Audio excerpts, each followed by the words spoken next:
I wanted to make this video to give a little perspective into how I view the LOONAverse. The story of the LOONAverse is complex and unconventional. It doesn't follow the rules of a typical story. You don't necessarily use the same set of tools to analyze the LOONAverse that you might use when analyzing other media. This is not me trying to say my way of analyzing the LOONAverse is the right way. There is no right way.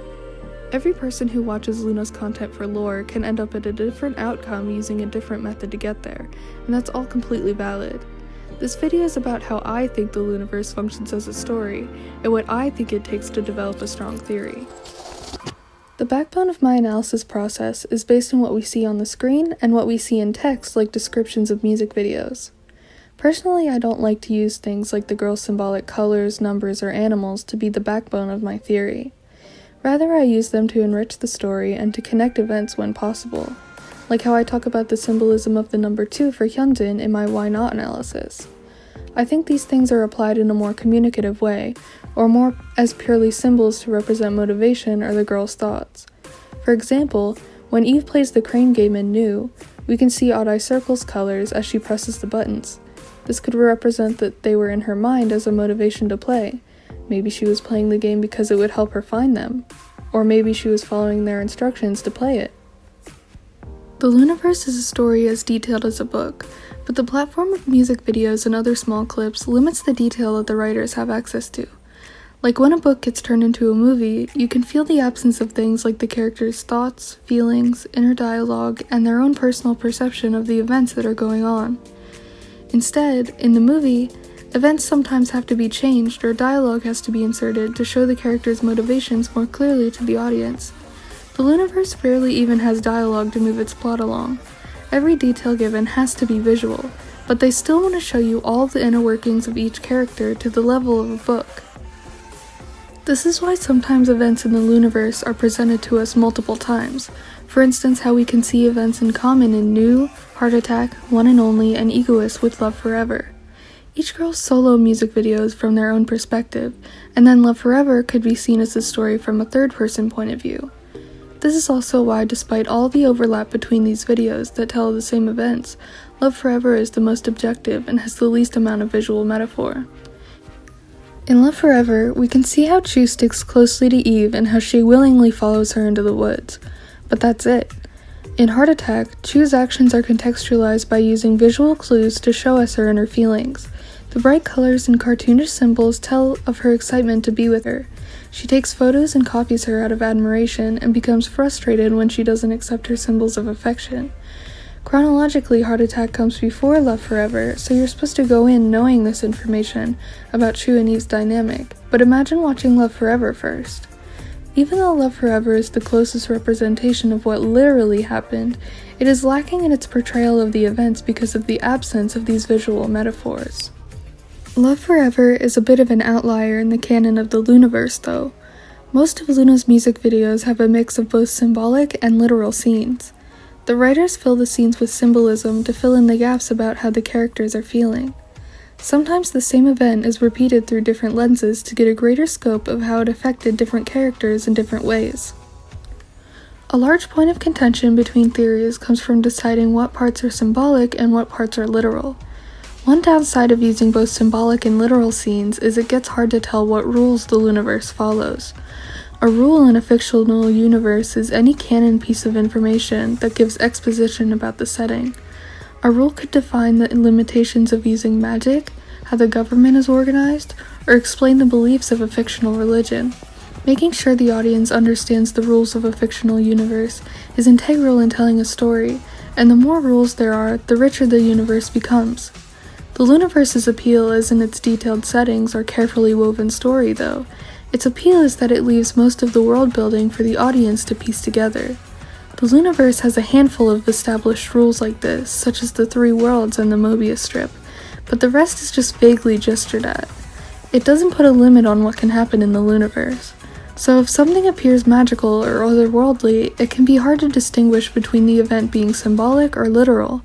For instance, a theory following the idea that Olivia Hay burned and destroyed the physical moon is going to be very different from one that sees the burning of the moon as a symbol for something else. Both are plausible ideas since there is no rule that points to the moon being either literal or symbolic in this situation. Over the course of Luna's pre-debut era, the LOONAverse canon employs many different symbols to communicate things. This could be the members' symbolic colors, animals, shapes, fruits, and so many other things that represent more complex ideas. This collection of symbols can be interpreted as a kind of language that the writers of the LOONAverse used to help tell their story. During pre-debut era, this language was still being developed, and theorists at the time were good at decoding it until the symbols became common knowledge for people who watched LOONAverse lore. After Hi transitioned into Butterfly, and Butterfly transitioned into So What, and so on, these familiar symbols became more and more sparse. Because the symbols from pre-debut were so commonly recognized, they started to be treated like they were pieces of canon information, like, for instance, the details that they give us in the descriptions. The language of common symbols became representative for the LOONAverse as a whole, even though they were only symbols that were open to interpretation and applied to the specific situations they were shown in. So when they became less prevalent in the music videos, many people believed that the lore of the LOONAverse was dead because they couldn't find any recognizable motifs that signaled lore to them. This was especially prevalent during So What era, which was preceded by a year-long hiatus that implied internal conflicts in Luna's production company, and coincided with Luna's creative director, Jaden Zhang, leaving the project. As far as I can tell, people are moving away from this attitude as Luna theories begin to gain momentum again, but I still want to make my point against it. The reason there are less and less familiar symbols in Luna music videos is because Luna is moving on from that part of their story and developing new symbols.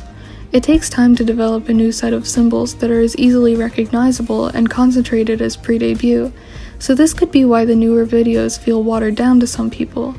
Think of it like this. To a theorist during Luna 1/3's era, the LOONAverse was completely new. There were many symbols during these music videos that had to be contextualized by the videos that came later. There were more questions than answers at that time, just like there are now with Why Not and Star. There is a hierarchy of details that comes into play when examining the LOONAverse. The most important clues are the things that are canonical, like the Mobius, Vivi being an android, YY leaving Olivia behind, or things like that, things that can be objectively seen or are stated outright. Or in other words, the rules of the LOONAverse. Below that are the events we can see on screen that have some details missing, like cause and effect or motivation.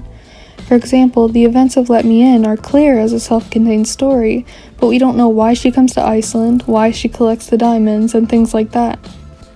This tier is where a lot of the events that can be interpreted as either symbolic or literal fall. Next are the smaller details that don't necessarily tell of entire events, but show symbolism or references to other LOONAverse things, like my example of Eve's claw machine earlier. Then the smallest details are things that can usually be found in the background that don't affect the plot, but give some more information. For example, the same graffiti appearing in Sweet Crazy Love and Why Not, or Heart Attack referencing Renee Magritte's paintings and the story of the Little Match Girl.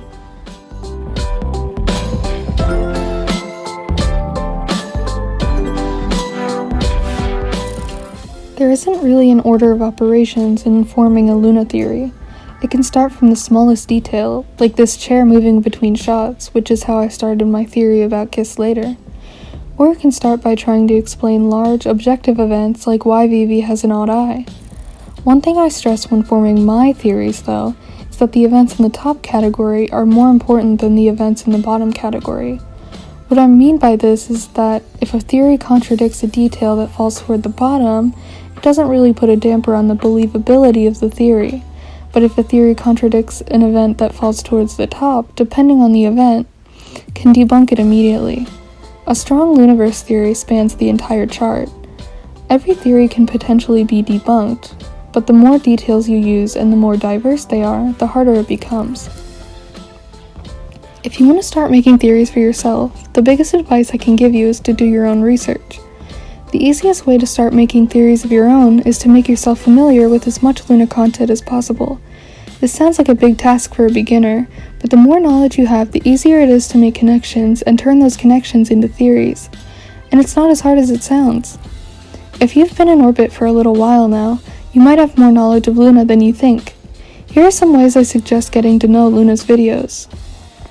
Seek out and engage with other theories, in whatever format is most appealing to you. Experiencing other theories can make you familiar with the smaller details of each video and give you a feel for what a Luna theory typically looks like. I always encourage discussion on my theory videos. Even if you find something wrong with my theory, I want to hear it. I think collaboration between theorists makes every theory better in the long run, since there will always be things that go unnoticed and interpreted different ways between different people. Don't feel like you have to approach making Luna theories with zero incorporation of other theories either. If someone else's idea sparks an idea in you that leads to a theory, or even if you just have an idea that will take their theory farther, share it. Just be sure to credit them if their idea gets restated in your theory. If you are a beginner orbit, it might be a good idea to seek out a timeline of Luna's releases. There is more content than just the music videos, some of which extend beyond the Luna the World YouTube channel, like the cinema theory clips for example. Getting an idea of the order things were released can give you a better understanding of the Loonaverse in general. Take notes. Whenever Luna releases a new music video that I intend to analyze, I'll watch it over and over the entire way through. Then I play it again on a slower speed and write down what's going on in every shot in great detail. I describe everything in the scene as if I were trying to explain exactly what it looks like to someone who's never seen it. Putting these details into words instead of just seeing them can help you connect things together. For example, when I was analyzing Why Not, I noticed every time I was describing a new setting, my notes would say, a flat, dry area with sparse grass and large puddles, which led me to believe that all those scenes occur in the same place. If I had just watched while looking for details, it's something I may not have caught. Back when I was playing with the idea of making a YouTube channel around fall 2019, I made notes of these kind public on listography. I'll put the link in the description. I'm not updating them anymore, so they may be out of date now or describe some things wrong, but if you need a starting point, you can go here. If possible, I would encourage you to take notes of your own though. It will help you commit these smaller details to memory better so you can more easily connect them to things in the future. I'll conclude this video with some opinions about the state of the Loonaverse currently. First, I believe Why Not and Star represent a new chapter of Luna's story, and So What was the ending of the last chapter. It's unclear whether the Loonaverse still functions as a Mobius with 3 worlds, but for all we know it could be something completely different. I think Luna is venturing into uncharted territory, and that for a while the story won't be very clear. I believe symbols from before aren't going to be as relevant in analyzing post-So What Luna videos. I'm going to avoid trying to fit events I can pick out from Why Not and Star into previously established events. I think pre-debut was essentially book 1, Butterfly Era and So What Era were book 2, and now we're on to book 3 with a clean slate. Second, at the time I'm writing this video, Hustle is still on hiatus. There are 3 music videos that Hustle has not participated in: So What, Why Not, and Star. In So What, there are some acknowledgements of Hustle's role in the lore, and you could argue maybe there is one in Why Not. But outside of this, personally I believe it's irresponsible to try to place her in the lore while she's not in the music videos. I think it'd be extremely unprofessional and disrespectful of BBC to incorporate Hustle's medical hiatus into the Loonaverse. Instead, I believe they're just not showing us what Hustle is doing right now in the lore. I think when we see Luna as a group in these music videos without Hustle, it is still meant to represent all of Luna. Zhou Hustle the human being comes before Hustle the character in the Loonaverse. It feels disrespectful to me to make theories that she's hiding or missing in some way, and I won't be doing so until she returns. Currently I'm working on a really big project. I'm drafting a pre-debut Luna theory that will span Vivid through Hi-Hi. Obviously such a large project needs a lot of time devoted to it, so you might not see it for a while, but I wanted to introduce it now so you can look forward to it.